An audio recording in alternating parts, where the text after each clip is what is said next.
Back to school, back to school, back to school. So much fucking coughing back to school. Literally, welcome to the recovery episode of 21st Century Rocker Mom podcast with me, your host, and like, let's just say we're gonna be sponsored by Robitussin cough syrup this week. DM with an antihistamine because it's been a whirlwind of a week and 2 weeks really, and I'm just in the recovery period, like say, just getting over a cold. That's why I sound so lovely. But like I say, some kid directly coughed like right up in my fucking grill at school, because I've been going to school, as some of you know, to do insulin administration for my son, so for diabetes.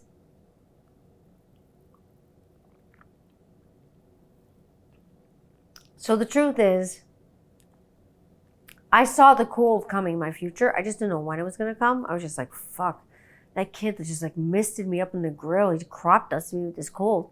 I'm fucked, right? I'm just like, oh fuck. So like I say, welcome to another fun-filled episode of 21st Century Rocker Mom podcast. You know you love it. Oh shit. I didn't know how I was going to be feeling. I didn't know if I was going to be feeling good enough to do this episode, but I actually am on the mend, so I'm good. Everybody's going back to school on Monday. Everybody's back to their regular routine. It's probably Monday where you are. It's Sunday where I am, because that's when I record, and then, I spit out to you on Monday, and, that's what I do.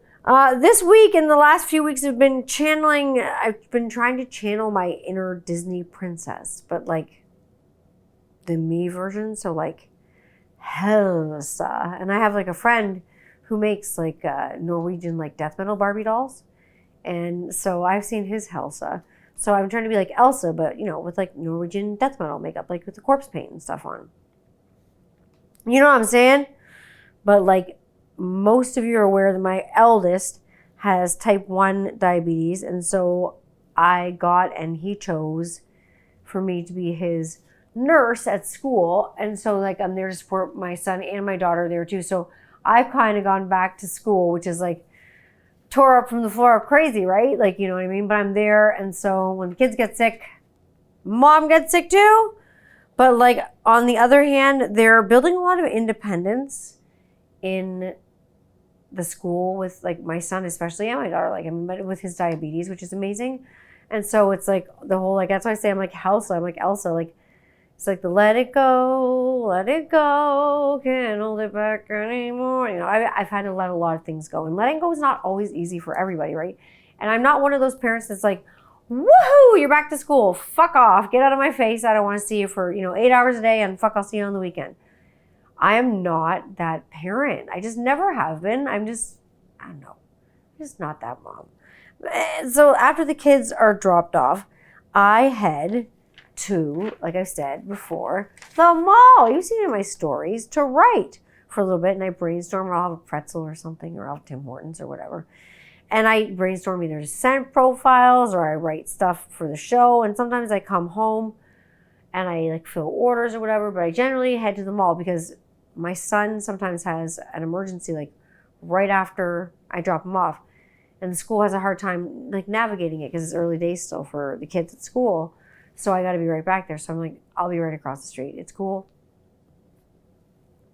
No big deal. And then I'll do oils and fulfill orders in the afternoon. So just switch my day around. It's not a big deal, or whatever. Or I'll do it when the kids are home or sleeping. Easy. And like, why do I head to the mall to write? Like, of all places. Not just because it's easy. It's across the street, whatever like that. Why? Because nostalgia. I grew up at that mall, even though there's like really nothing there now. Like I say, there's a bitchin' pretzel place. Like I get a good pretzel from there. They'll have like a Slurpee or a slushie. I'll talk more on slushies later. Oh, slushies. But like the mall was the place to be. Like when I was like in grade 8, like we got to sneak over there. But like high school, we were always over there because you're across the street from it. So your parents really couldn't say don't go to the mall, because inevitably you'd end up at the friggin' mall.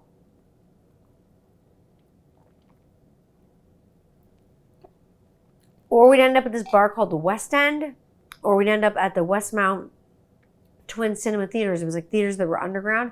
We go skip school and see movies and stuff. So, but the mall was the fucking place to be. And the stores, like just generally, were amazing. And I started writing down the stores that I loved. And then I like looked at my list, and then I realized I'm like, I should probably just like name these off the top of my head, because they were all like places that I'd eaten. I'm like Mrs. Vanelli's Pizza that used to be there. There's a place called Made in Japan that would do like cooking in front of you, like demonstrations. But they had like an arcade called Wizard's Castle. They had a pet store back then called like Living Things. You get goldfish, gerbils, mice, snakes. There were kitty cats in the window, puppy dogs. You know, it was the 80s, right? There were 2 toy stores, like one kind of on top of each other. You take the elevator up, and there was one upstairs, and it was more of a hobby toy shop. They had like model planes and model trains, but then different toys too. And then downstairs was more of your traditional toy shop. And there was like a department store there, like a Zellers, and there's all kinds of things. There's a Bay. There's Music World, which was so awesome, and then there's an HMV where we used to buy all our stuff, like our records and our tapes and our CDs and stuff. There's like a fun popcorn place, like on the way to the bathroom. You could just come out and get a handful of popcorn. Like, what if you didn't wash your hands? Don't take the samples of kernels, people. But we had like a good like card store, and like we just like the mall was really the place to be back then. It was every store was like every space was accounted for by a good store, and it was somewhere you'd want to shop. We had a huge bookstore like within the mall. We had like a big place called Whiff and Puff where you could get all your like tobacco and cigars and like pipe stuff. And of course I didn't appreciate it back then because it was just like a store for like older men. But now, me being an older man, just kidding, totally kidding. But now me like appreciating like cigars and stuff like that.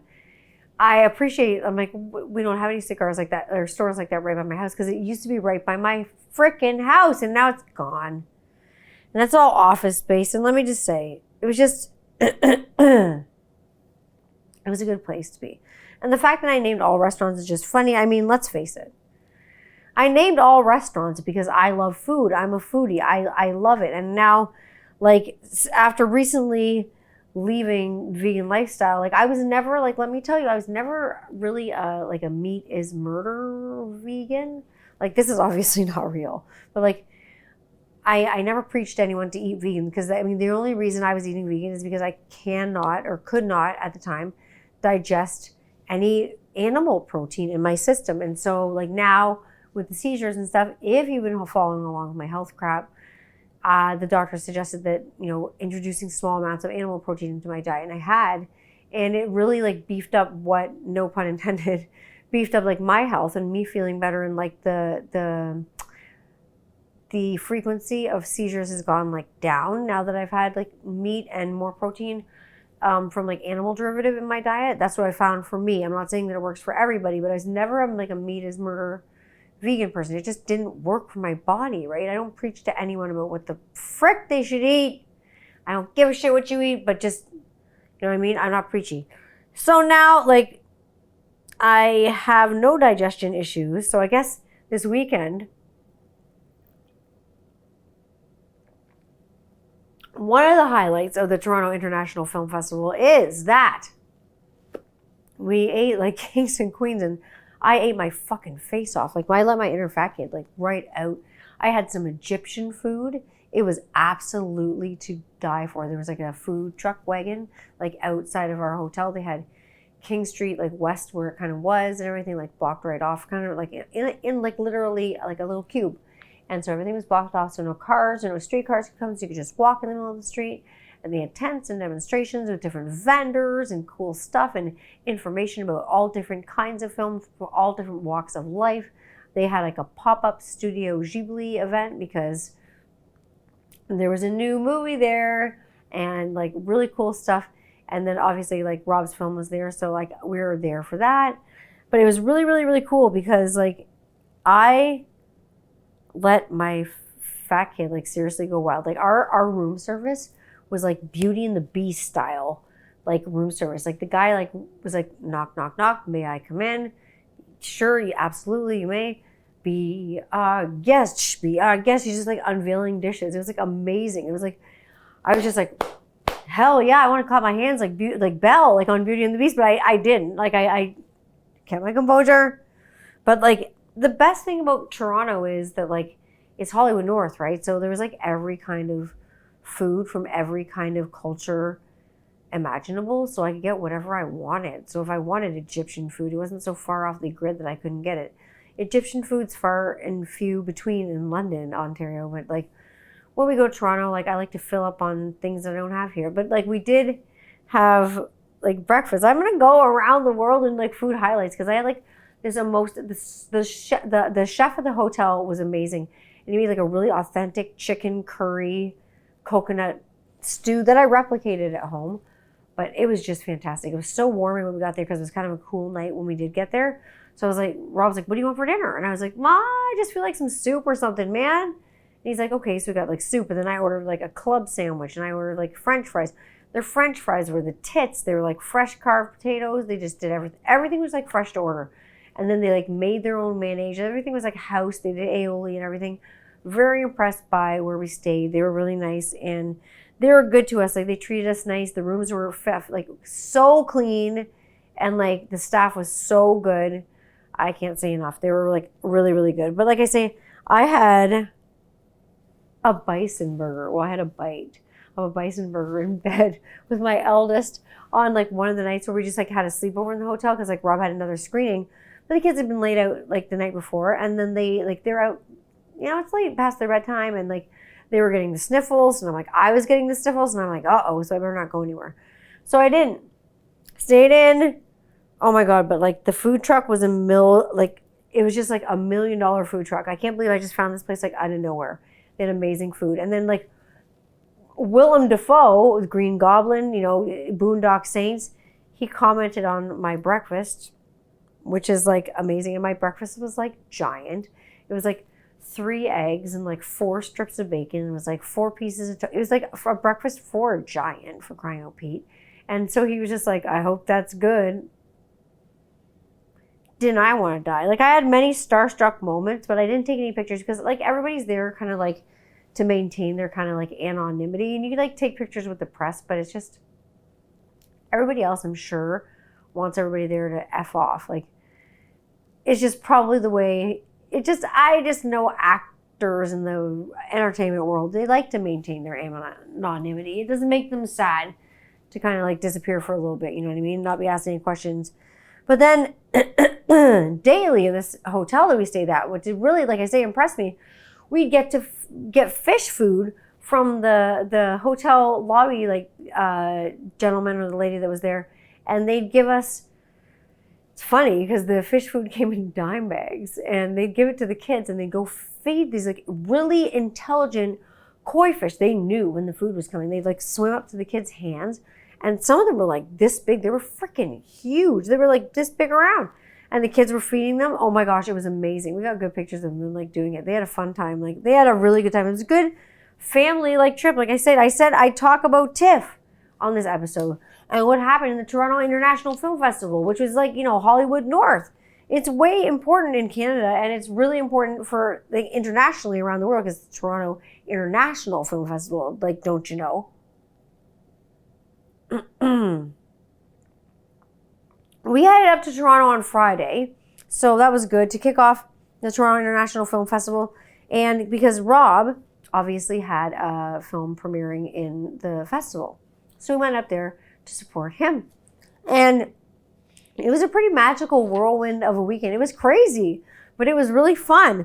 There were so many special moments and people, and I couldn't be like more like lit up about the whole thing. It was really, really nice.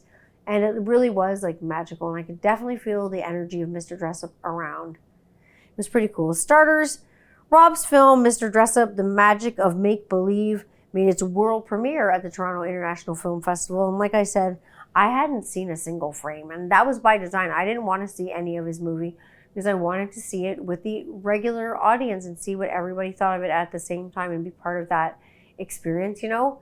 And one of the girls who was doing publicity, she was the publicist, she got our reaction all right, and I was losing it because it's really emotional. It's a great film. It was really, really good. It was excellent. So like I was probably crying. Yeah, I was. Whatever. Sue me. But it was good, and like it was everything that I actually didn't know. Like I had no idea what to expect. So I'll tell you about that in a minute. But 15 minutes before, I told you this, I had a wardrobe malfunction. Oh my God, we had a communication breakdown. Holy shit. I didn't tell Rob this at all. So I show up wearing something completely differently than I had planned and told him that I was going to wear. He didn't say anything because I looked smashing, obviously. But 15 minutes before we're supposed to go, I put on what I was going to wear, which is a red dress. And I was going to put this other thing over top of it to wear. And the stitching in it let go. And the whole fucking sleeve came off. Oh, fuck. Well, you know me, I packed like 6 dresses in case something went wrong, because that's me in my head. I'm like, uh-oh, whatever will go wrong will definitely go wrong when you have to go to a red carpet premiere for your Mr. Dress Up documentary at Toronto International Film Festival with your partner and your kids. And the kids look top-notch, right? So I want to look top-notch too. So I threw on, you cannot go wrong in a little black dress. You can't go wrong in a little black lace dress. You can always look your best in a little black dress. So that's what I put on. I had black shoes already. I looked adorable, and I think I looked adorable. And the press told me I looked adorable because I'm just a little thing. I can't wear those long, like, super slinky dresses that go down to your legs, because I'm like, do they go down to your ankles? Because I'm not 5 foot tall, so it looks like Bilbo Baggins, like, goes to the ball. So I'm not going to wear anything like that. So I have to wear, cute dresses, So it was beautiful. It was beautiful. It was beautiful. It was beautiful. It actually turned out best that I wore the black dress because it just looked stunning. It matched the kids. It matched Rob. Everybody matched everything. Looked nice with the pictures. Now let me, without spoiling it, tell you about the film, because holy smokes, it was not 100% what I expected at all. And I'm saying this in a good way because I didn't know what was heading at me. I knew what was coming my way with this film. I was blown away, like, with emotion, with love, with respect, with compassion for a man whose generations of, like, kindness and compassion influenced generations of people and kids and mean so much. I'm not saying meant, mean so much to people now. And then I hear today, it just comes on the news, that Rob's film won the People's Choice Award for the best documentary in the Toronto International Film Festival. So they announced all the runners up and they said that his won. So the Mr. Dress Up film won. The people have spoken. It's an awesome film. And it's just like, I think that Mr. Dress Up taught so many legions of kids that they could just kind of like be whatever they wanted. If they dream big enough, they could just have and be whatever they wanted. And so many generations of kids did because of him.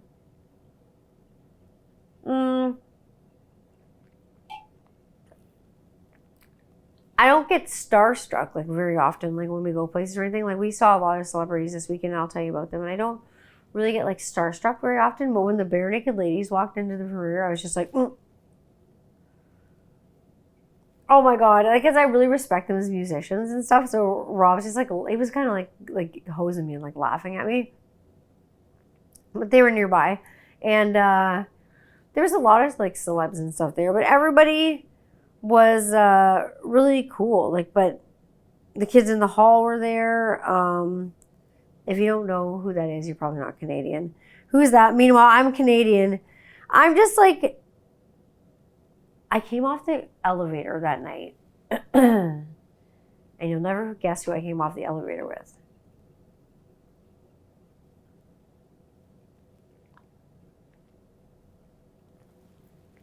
I came off the elevator with Sam Crenshaw. And if you don't know who this is and you're not Canadian, you better look this shit up. Because in Canada, today's special was like a seriously important television show. And we took it really seriously. CBC, we were lucky enough to have the CBC and have good shows like Mr. Dress Up and Today's Special and The Polka Dot Door. Good television programming, educational programming for kids and things you could watch at The Friendly Giant. We still have good things like that. Mr. Dress Up, though, really took the cake if you were lucky enough to live across the pond, even like in Michigan. For instance, if you lived in Michigan, you probably grew up watching Mr. Dress Up. Because I have a few American friends that are like, I watched Mr. Dress Up growing up. I'm like, you lived just really across the pond enough to get the channels where you would see Mr. Dress Up. And he was so magical. And I have so many American friends who really, really, really, really loved and still love Mr. Dress Up. And I tell you, by the time this film is finished and was finished and was over in the theater, there was not one dry eye in the friggin' house. Even my kids were really emotional. I'm serious. And they're little. It was so emotional, in the best way possible. It was nostalgic. It was heartwarming. It just hit you right in the feels. Holy smokes, it's honest. It really not only shone a spotlight on a man who was completely the same on stage as he was off stage, but it also highlighted Judith Lawrence, who you might know is just like Casey and Finnegan. But did you know that she was the first person to introduce a non-binary character into a television program? Her and Mr. Dress Up did that together. They worked really hand in hand, and they were really a team. And they really highlight the femininity and the feminism that went into Mr. Dress Up and how much he and her kind of invented inclusiveness for television, because that wasn't happening back then. And I was talking to someone at Toronto International Film Festival. There's a really great organization called Inside Out, and they are really focused on inclusive film and inclusive television. And they were interested in the Mr. Dress Up documentary because they were going to see it because, like I say, Casey's the first non-binary character. That's huge because no one was doing that back then, and they weren't certainly told to by the networks or anything like that. They did that because they wanted to be inclusive, and they were having people of color on their show. None of the other shows, children's shows especially, were doing that. It just wasn't happening. But Mr. Dress Up really broke barriers, and what can I say? He was inclusive. He was kind. There wasn't anything else going on at the time, and not even really now. There's not really much going on that's inclusive now. He showed kindness as a compulsory, that you needed to do it. He just showed it as something he did every day. And it's nearly unheard of these days that we show kindness as compulsory, because we don't. If we could all take a nod from Mr. Dress Up, I think maybe perhaps would be we'd be sitting in a better world. We'd be, sitting around maybe patting each other on the back a little bit more instead of, complaining at each other. Anyways, that's what I'll say. I mentioned to you that while we were at the film festival, that Simon Baker was in my stories. If you're watching my stories on Instagram, you know that Simon Baker was in there. And I said that I was going to talk to you about Simon Baker and what happened at the film festival with Simon Baker. Oh, is it scandalous? No, it's not scandalous. Is it awesome? Yeah, it is. He was our across the hall neighbor in the hotel we were staying at. He was staying right across from us. And one day we got out of the elevator. We didn't know that he was our across the hall neighbor. We saw him come out of his room, and we didn't think anything about it because we didn't really see him.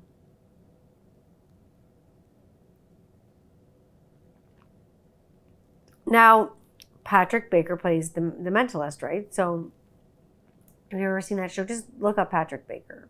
You'll see him. I'll talk to you about him in a minute. So we didn't know he was our across the hall hotel neighbor. So one day we come out of the hotel room. We're just heading to go somewhere, take the kids to Queen Street, probably go to Steve's Music and look at bases or something like that. And he's coming out in front of us, and there's this guy in front of us. I don't know who the hell it is. We end up at the same elevator, and Rob's like, He's telling me look at him with my eyes, and I'm like, are you having a stroke? What's wrong with you? And he's motioning me to look over, and I'm like, what the fuck is it? And I look over, and I'm like, there's the fucking mentalist standing right there, and he's just, so I'm like, okay, I could play this one of two ways. I could be like, can I get my picture taken with you and look like a dink? Or I could just stand there and whatever. So he started talking to us and talking to the kids. He was like, what's on your shirt? And my son had an LGBTQ shirt on that said something about peace and love and respect and just respecting the community. And he's like, what does your shirt say? And my shirt said, separation of church and state, bitch. And he said, I like that. I was like, oh, I like that. And my daughter had a Peanut shirt on, a Charles Schultz Peanut shirt on. He thought it was cute. And Rob had a Megadeth shirt on. So he was talking to us about shirts and acting and all kinds of stuff. We just kind of acted like he was just someone that we didn't know who he was. I think he thought we were just really ignorant, but we didn't want to bug him, you know what I mean? He's probably there doing stuff for the film festival and didn't want to be annoyed, so we didn't annoy him. But Was he ever nice? He was super nice. He is like Australia's Patrick Dempsey. And this is according to one of my guy friends. He maintains that Simon Baker is Australia's answer to Patrick Dempsey. And you know what? I'm going to have to agree with him that is true. You know who you are. Oh my God, it's amazing. So we rode 15 floors and just chatted with Australia's Patrick Dempsey. And it was really nice to see him because he's really down to earth and just like normal. So we got off the elevator. We went our separate ways, probably went to feed the koi fish and whatever. And I just maintained I had no idea who he was. And then I called my mom and my mother-in-law because I had to let them both know because they both have giant crushes on him and they think he's super cute and they think he's like the bee's knees in the cat's pajamas. I had to let them both know. I'm like, oh my gosh, you guys, guess what? And the both of them were like, oh, that's crazy. So it was good. It was actually, it's great because both of them think that he's totally sex on toast. Is that served hot or cold? Hot. Hot, baby. That's how you have sex on toast. It's actually been great hanging out with my mother-in-law. I struggle though with mother-in-law trauma. Do you know what that is? I'm going to be completely honest. I have mother-in-law trauma. And I've never, ever, ever had a nice mother-in-law until Rob. Ever. Ever. I'm not joking. My first marriage, I did not hit the jackpot. I hit the crackpot, and it was a crack shot. Like, oh, fuck. That was not a good situation. Ever seen Hannah and Her Sisters, that like weird Woody Allen movie? Well, the holidays were always fun. 3 sisters, all alcoholics, substance abuses. One always crying, one always yelling, and the other one always trying to keep the peace. They've all got married boyfriends, so everybody's a mistress on the side. Everybody's like a side piece. It's just amazing. Just unfucking real, like unbelievable. Just a lot of issues. Like I say, like holidays were always really drunk. They didn't really like me. Like when I was in my first marriage, my partner's like entire family on one side especially was really shitty to me. And like, I just don't experience that like now. So it's weird to say this, but it's true. It's the story I can tell you. Why? Why were they shitty to me? Because I speak up, I speak my mind, I take no shit. I believe my own, I have my own political beliefs, I have my own religious beliefs, whatever, spiritual beliefs, whatever. And like, I just don't take any shit from anyone. I just tell like it is. That's just me. Everybody knows how I am. That's just how I am. It's not an excuse or a dig. It's just, I stand up for myself. I don't take any shit. And they didn't like that. And I don't take racism or homophobia or ableism or anything like that as a joke. That kind of stuff isn't funny to me. And because I wouldn't jump on their side and treat it like it was funny, they just didn't accept me as one of their own and just kind of shit on it when I would defend that kind of stuff. So I was like, you know what? Let's just say intellectually we're just not on the same level, which is fine. Because I wouldn't join in on the KKK rallies that were their bitch fests. I just didn't want to. I was a bitch and I would stick up for my ass and stick up for other people and cool. And if I have a stick up my ass, I'll rock that fucking stick all day. I don't care. I stick up for whatever I want. We cannot choose our families, but we can choose to get out of toxic fucking situations and toxic fucking relationships with weird shit and just avoid that altogether because it's bad. It's not good for you. It's not good for you. One time, there was this really raunchy bachelor party that my first husband was invited to. And he wanted to go to, and he asked me like kind of how I felt about it, which really surprised me because I was like, this is weird that you would ask me how I felt about it. I don't think he gave a fuck how I felt about it, but he wanted to know.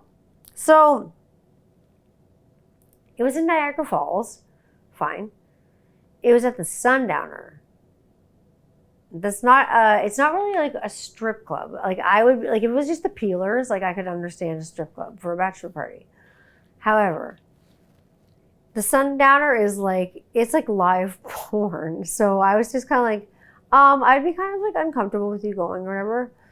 And so he got like mouthy with me about it. And so I was like, I think that's a bit over the top, you know? Like I just kind of like remarked that. His mom got wind that he wasn't going. And she got started with me and she was fucking pissed. And she started yelling at me. And inevitably she started chasing me around her dining room table with a fucking meat cleaver in her hand. She was going apeshit. She had one of those red-headed Irish tempers. Well, thank God she didn't have the Irish curse. Sorry, Irish people, men, boys. If you're Irish, I apologize, but you don't want to have the Irish curse.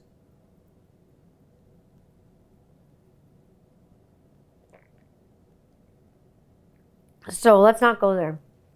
But this is why I'm so stoked to have like a good and a kick-ass mother-in-law, because I've been there, man, in the midst of outlaw in-law, like mother-in-law hell, and it's not been good. Hannah and her sisters got me.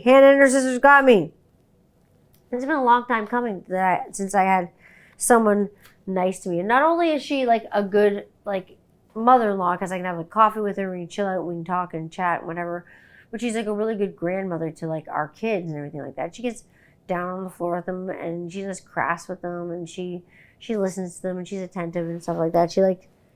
She always like has something for them to do, right? You know what I mean? Like that's the way I call them grandparents, because they're just a little bit grander than we are. They have fun stories and stuff like that. Stuff that we may not know or may not remember or may not be aware of, they'll know, or they might have some knowledge to pass down. You know what I mean? That's what's cool about grandparents. They have picture books and stuff like that, and pictures of old stuff and slides that we wouldn't know about. Like all the things that my dad like left me when he passed away. Like he had pictures of things that I haven't seen for years that I didn't know existed. And then I found out that they did because he gave them to me. That's why grandparents are, like I say, so grand. She brought me some flowers the other day and I was pretty stressed out because there was like a tropical storm going on. I was just losing my mind. She told me that, Tina, you need to stop and smell the flowers and just take a deep breath and just stop and smell the flowers. And then, so my youngest was dinking around with some fortune cookies because I bought fortune cookies from the bulk store. And she opened the fortune cookies and no word of a lie, the freaking fortune said, you must stop and smell the flowers. So my mother-in-law tucked it into the bouquet and I just almost fell over because I was just like, what? So that was some kind of sign from God knows where. That's crazy. Like that's just nuts. I very much believe in signs though. So that was a sign from goodness knows where. Now things I don't believe in. Don't get me wrong. Like this is not good. I don't want this to come out the wrong way. This is something that I don't believe in because I don't believe it's a necessity. And it's marriage. I don't believe that getting married is necessary to a relationship and to make it work. Maybe it's because my ass of an ex-husband will not give me a divorce. Like he just won't give me one legally after almost 7 fucking years I've been with Rob. 7 years. We're married in our hearts, in our minds. We're married. And we wear rings on our fingers because we're married. But he will not give me a divorce. So I have to petition for one. That's interesting. So, I think it's a very expensive piece of paper. And I think it's a very pricey party and an expensive dinner, an expensive per plate thing. It's an expensive dance, an expensive after. It's a lot of booze. It's a lot of getting crazy. It's a lot of cleaning up. It's crazy. Weddings are nuts. And if we do get married legally, like I'll tell you, if I get my divorce forced, like I'm trying to, if Rob and I get married legally, it'll be like a small wedding, and my bridesmaids, I will have 2 bridesmaids. One will be my best friend, Erin, and the other one will be my daughter.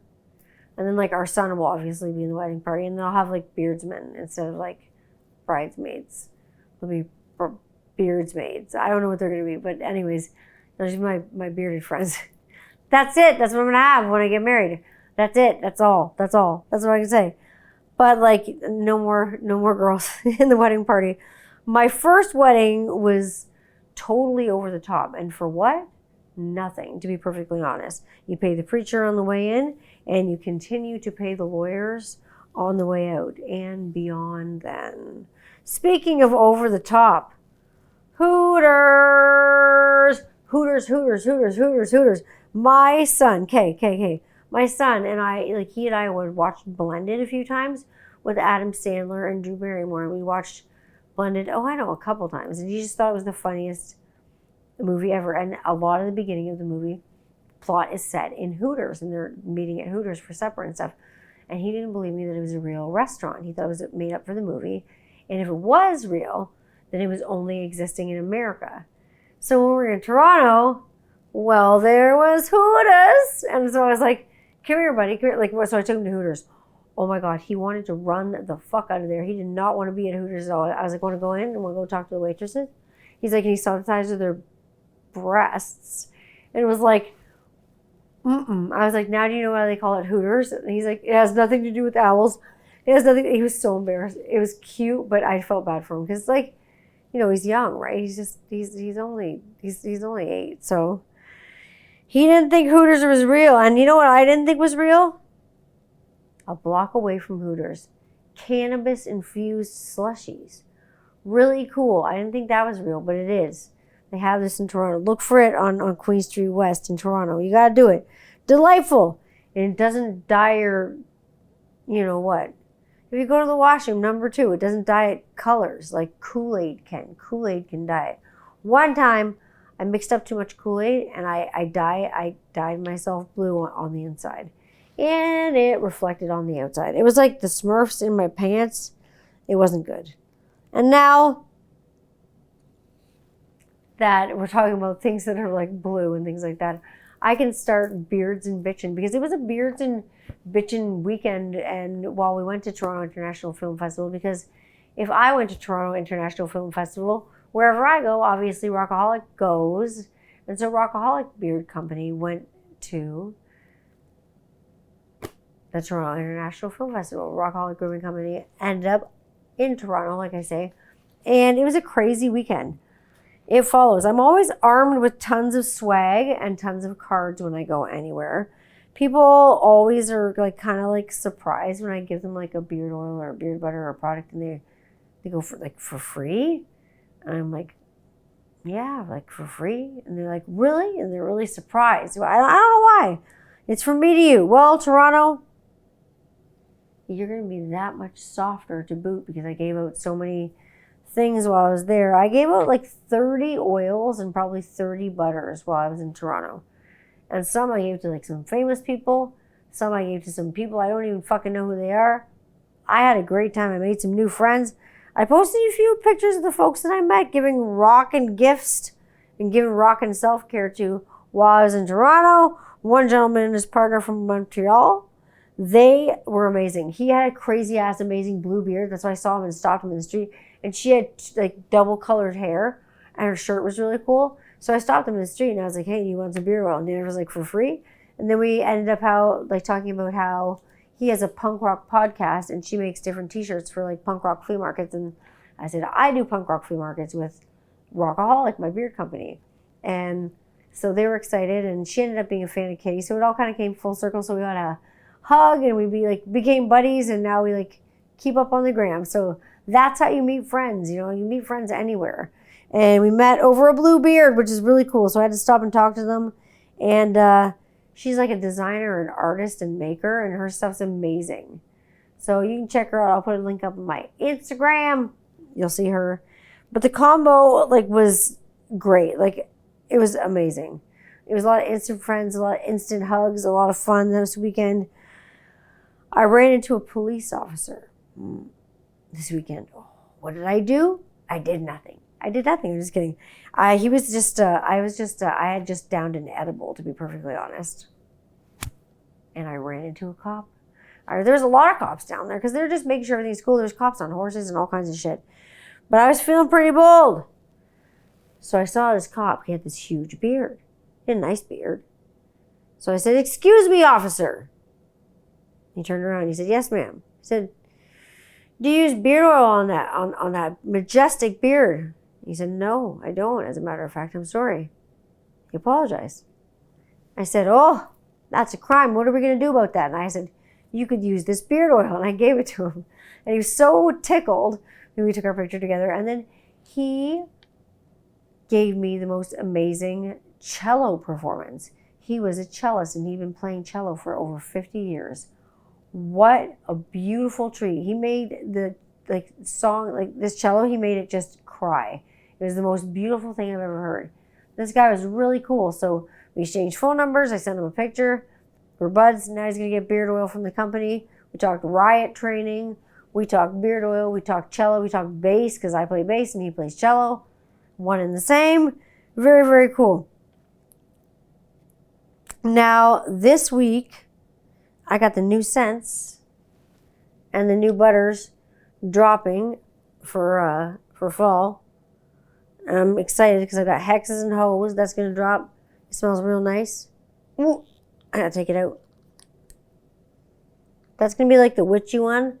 So maybe it has some, I'll give you one ingredient and a one profile, note in each of them. The first note in this one is, in Hexes and Hoes, before I drop it this week, is poison caramel apple. The next one it's got vampire on, it's called Drain You. I'll give you the first note in this one. It's ebony tobacco. Think vampires. And this one, Halloween. It's got this crazy old scarecrow on it. You've seen it. The pictures and the scents are dropping this week. And the first note in this one is actually bourbon. Bourbon. This one's boozy. This one's, whoo, it's coming at you. It's strong. They're all really strong. They're probably some of my most complex concoctions to date. And I'm really excited from me to you. They're coming at you. Like I said, awesome. They're going to be really fun. And I've also coming down with the buttercream. I'm just coming down with the scent of the month that I'm going to do every month. Because it's kind of like an all-in-one product. Because the whole point of me having Rockaholic Grooming Company in the first place was to make it accessible. And it's built on accessibility. And if I have one product that people can use that can't afford to use, 5 different products, you know what I mean? That's 4 less than you have to buy. You know what I mean? If I shot myself in the foot, whatever. But if you can get away with an all-in-one, beard conditioner that you put on once a day, then let it be this. It's been working really good for my partner. He's been using the beard buttercream for a couple months now. So I'm making a lot of it. We're going to see what, I'm going to put a vote up. So you can vote in what scent of the month we're going to have each month. And you can order it through me. I'll have it. Oh my God, I'll tell you, I caught a cold and I'm just at the ass end of this cold. And let me say, because these few times this past week was my first time ever going taking Robitussin. I've never taken Robitussin and cough syrup in my entire life, ever in my life, until this week. And holy shit, man, that shit put me on another planet. And then I shit my pants. For real, I actually shit my pants this week.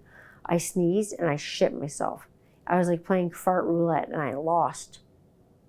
It's fucking horrible. Ugh.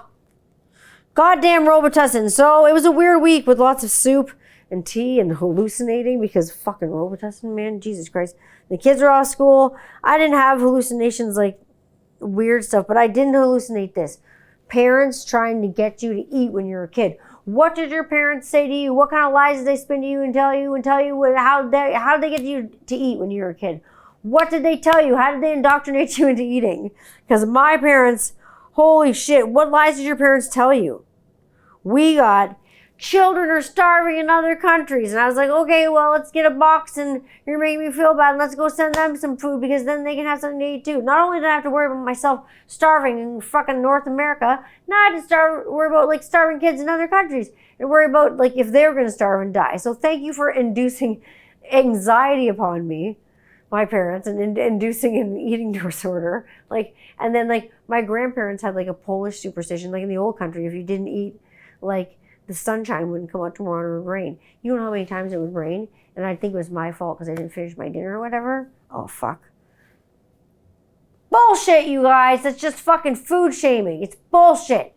No more food shaming your kids. Don't do it. I don't do it to mine. When they don't eat, they don't eat. I understand the food hang-ups because performing in a band and being expected to look a certain way, when I was in the 90s, I was expected to look a certain way because I was performing in a band and you had to look a certain way. And this leads to a hilarious conversation with my mother-in-law. And as teenagers, We do things to wind up our parents.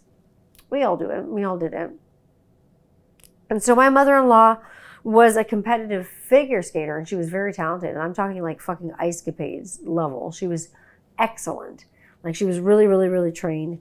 Top tier talent. So as a teenager, often, at a skating competition, another weekend off at a fucking skating competition, a whole weekend shot at a skating competition where she's competing against her girlfriends. And I'm pretty sure she'd rather be, like hanging out with them, not like pitting against them, because rink moms are fucking hardcore, man. They're crazy. So they're scary as fuck. One evening, she was airing her grievances, kind of saying, I wish, I didn't have to do this, Mom. I don't want to compete against these girls. They're my friends. And, oh, you're going to do it. And they're staying in a hotel, and it just happened to be across from the Peelers, like a strip club. And her mother said, what the heck are you going to do if this ever fails for you? And so, just like a smart ass, my mother-in-law said to my, I say my great-grandma, or my grandma, really, like Ninnel, Rob's grandma, rest her soul. She said, well, Mom, I'm going to be a stripper. I'll be the first stripper on ice skates. We can call me Boobs on Cubes. Well, I almost fucking fell over. Because it's like the funniest thing my mother-in-law said, like, all week. It was fucking hysterical. I almost died. I don't think as women, or not as women really, it's like more female identified people, because it's like a daughter thing. So if you're a daughter, hear me out. Like, I don't think we ever fucking really ever please our mothers, which is fucked up. I don't know why. I don't think we ever do. Maybe it's a daughter thing, and maybe it's just me, but I don't think we ever really please our mothers. It's like, they're proud, but you could probably, like, do better. Like, you could probably do better. It's not a thing between mothers and sons. It's not a thing between fathers and daughters. It's not a thing between fathers and sons. It's between mothers and daughters. It's like, you could probably do better, dear. What is it with that vibe? It's weird. It's totally weird. So the cold has exited my system. I'm just glad I didn't get like shitty, because that keeps you like sick for a bit. I'm just glad I didn't get like shitty like COVID, like get the Rona or something. So like I don't want to be like down for like 2 weeks, because like when we did get it, we got like really sick and whatever. But like I got lucky. And remember, now that we've had a few weeks in and we've had a few upticks of COVID here in Canada, I don't know what you're doing about it, but I'm not doing like much right now. Remember, like for all of you freedom fighters, the last person who locked us down was Doug Ford. So that was our conservative government. I want to remember, like I want to remind you all of that. So when you're like talking about freedom in Canada and standing up for our country and freedom, the last person who locked us down, locked us in our houses, and put us in masks like pigs was that pig Doug Ford. And he's a conservative. I want you to remember that when there's like a vote, when Pierre Poilievre wants to be Prime Minister of Canada, and him and his grifting ass wife, who is actually someone who has immigrated to Canada, which is someone he actually wants to get rid of, because he wants to get rid of our Canadian immigration policy, which is ridiculous, because we bring other people over here from other countries that are having problems. Like Canada's beautiful because of that. We're a democracy because of that. And he wants to ruin that. And him and his stupid grifting ass wife are trying to run Canada and therefore ruin Canada. He wants Prime Minister status, and this dude looks like fucking Milhouse without glasses. He's a joke. He's a joke of a man. If you listen, you know I'm not a fan of Pierre Poilievre. I don't like Pierre Poilievre. He's an asshole. I looked at a lot of his financial records, and man, if you want a house, you better start building one of the sticks or bricks or whatever in the woods like the Three Little Pigs, because you're not going to get one, because they're tearing up the fucking green belt. He wants to get rid of immigrants. He's going to put this country in hell. He wants to get rid of equal pay. He wants to get remember when Harper got in and the houses went up like 60% of what they were? And then Brian Mulroney invented GST. Can you tell me that anything that the conservative government has done that has actually been good for people that's not old, rich, and white? I'll wait. Keep your eyes and ears fucking open. Let me tell you that. When it comes to be political and you want to talk about politics and the government, different levels of government, read. Be informed if you want to get political. Read every side of everything and get informed if you want to get political. I'm serious. If you want to get down with the government, you want to get anti-government especially. I'm very anti-government in a way, And I don't know, maybe it's the cough medicine, but yeah, I'm getting all serious up in your face. This is Dr. Pepper and cream soda, by the way. Send a check. Although, speaking of heavy, I found my dream base in Toronto. I'm going to tell you, I told you it was going to get heavy on your ass. But I found it at Steve's, and this is a fucking serious Paul McCartney Hofner Beatle bass, violin bass, the Hofner Beatle bass. I really want it, and so I'm saving my pennies for that. And just wait, because she's coming, and she will be mine. Oh yes, she will be mine. Before November, I will have this Hofner Beatle bass. For now, I'm going to have a cannabis slushie. You know where to find this gal. You can find me on Instagram at 21st Century Rocker Mom. You can find me streaming anywhere. I'm just streaming a little bit late right now on anywhere you stream. You can find me at YouTube at Tanny Candler Channel. You can click Linktree in my Instagram, and you can find me anywhere on Linktree. And then you can find me where I am. And you can find me on TikTok at 21st Century Rocker Mom. I'm all over the place. I'm on Threads. Until then, just be good, be kind, be more kind, and I love you. And I'll see you next time in a few weeks. Bye.